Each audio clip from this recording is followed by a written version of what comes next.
I am asking, Mr. Chair, how was the totality of evidence assessed, if ever it was assessed?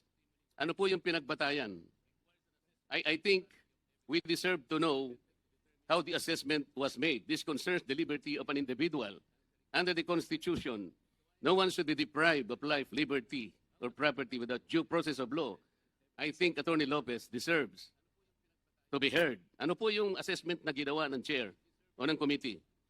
Kasi po, ang nabasa ko lang o nakita ko, Mr. Chair, Attorney Lopez wrote the COA explaining the position of the OBP that the audit observation memo is not conclusive, which means, Mr. Chair, Attorney Lopez is merely explaining the nature of an audit observation memo. If I were the lawyer of the OBP, I would have done the same.